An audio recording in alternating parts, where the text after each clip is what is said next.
वो कॉलेज आई थी। सुबह 8 बजे से लेकर शाम 4 साढ़े 4 बजे तक उसकी क्लास थी।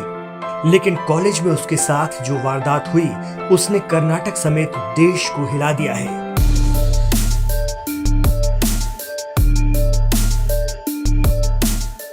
जी हाँ, नाम था उसका नेहा हिरेमठ। वो कर्नाटक के हुबली में रहती थी। नेहा के पापा कर्नाटक की सत्तारूढ़ पार्टी से हुबली में काउंसलर यानी पार्षद हैं।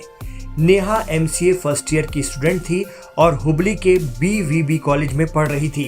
फिर उसके साथ हुआ वो कांड जिसके बाद उसके कांग्रेसी पार्षद पिता निरंजन हिरेमठ को कहना पड़ा कि उनकी बेटी की हत्या लव जिहाद की वजह से हुई है। निरंजन हिरेमठ का बयान तब सामने आया है जब कर्नाटक सरकार ने कहा था कि इस मामले में जबरन धर्म परिवर्तन का कोई एंगल नहीं है। जी हाँ, नेहा हिरेमठ की कॉलेज कैंपस के अंदर उसके ही दोस्त जिसका नाम फैयाज है ने चाकू से बुरी तरह गोद कर हत्या कर दी। नेहा के घर वालों ने एफआईआर में दर्ज कराया है कि आरोपी फैयाज लगातार नेहा हिरेमठ से शादी करने का दबाव बना रहा था। यहाँ तक कि उसने लड़की के माता पिता से भी संपर्क किया था। नेहा की मां गीता ने अपनी शिकायत में कहा है कि नेहा के पिता ने 4 महीने पहले आरोपी फैयाज से बात की थी और उससे कहा था कि वो उनकी बेटी से शादी के लिए संपर्क न करे क्योंकि वो पढ़ना चाहती है। अपनी शिकायत में नेहा की मां ने यह भी खुलासा किया कि नेहा ने घर वालों को बताया था कि फैयाज ने उसे धमकी दी थी कि अगर उसने उससे शादी का प्रस्ताव कबूल नहीं किया तो उसे गंभीर परिणाम भुगतने होंगे। उसको ट्रेप था, उसका लाइफ ट्रेप था करके वो ऑलरेडी उसका माँ के सामने उन्होंने बोला है और हमारे उसका चाचा जी है उनके सामने बोला है, उसका मामा जी है उसके सामने बोला था। तो ओरली उनके साथ फ़ोन पे बात करके उस लड़के को भी समझाया, नहीं भाई तुम्हारा कास्ट अलग है, हम हिंदू है, आप मुसलमान हो, नहीं होता है। और कॉलेज में एक दूसरे फ्रेंड से ऐसा करके तो शादी करने का मौका वो नहीं रहता है। तो इसलिए आप दोनों बेस्ट फ्रेंड्स है, कोई दिक्कत नहीं है, आप आराम रहो अपने जगह पे। वो अपने जो आगे पढ़ने वाली है उसको पढ़ाते करके इतना पता है। वो फेलियर होने के बाद उसको वो अटैक करते हैं।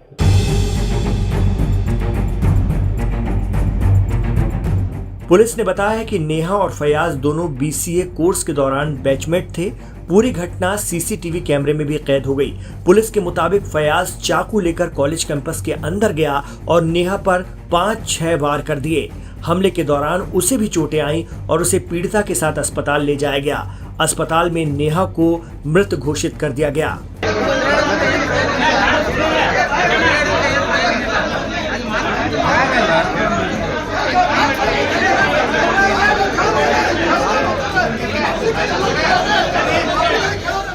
एक सियासी दल से जुड़े शख्स की बेटी के कत्ल के बाद कर्नाटक की राजनीति में भी उबाल आ गया। अखिल भारतीय विद्यार्थी परिषद के कार्यकर्ताओं ने बेंगलुरु में कर्नाटक के गृह मंत्री जी परमेश्वर के आवास का घेराव किया। वहां तैनात पुलिस अधिकारियों ने उन्हें गिरफ्तार कर लिया। यूट्यूब मीडिया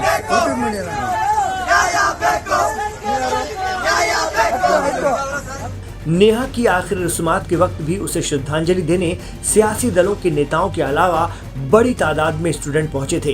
पुलिस के एक आला अफसर के हवाले से जानकारी मिल रही है कि पूछताछ के दौरान आरोपी फैयाज ने दावा किया है कि नेहा और वो दोनों रिलेशनशिप में थे, लेकिन कई दिनों से वो अचानक उससे बचने लगी थी। कहा जा रहा है कि साथ पढ़ने के दौरान दोनों के बीच दोस्ती हुई। दोस्ती को प्यार समझ बैठे फैयाज ने नेहा को प्रपोज किया। नेहा ने इस प्रस्ताव को ठुकरा दिया और उसके बाद से ही वो उससे कटने लगी। नेहा के घर वालों को भी इस बात का पता चला तो उन्होंने फैयाज को नेहा से दूर रहने के लिए कहा था। इस घटना के बाद माता पिता बेटी को कॉलेज ले जाते और वापस लाते थे।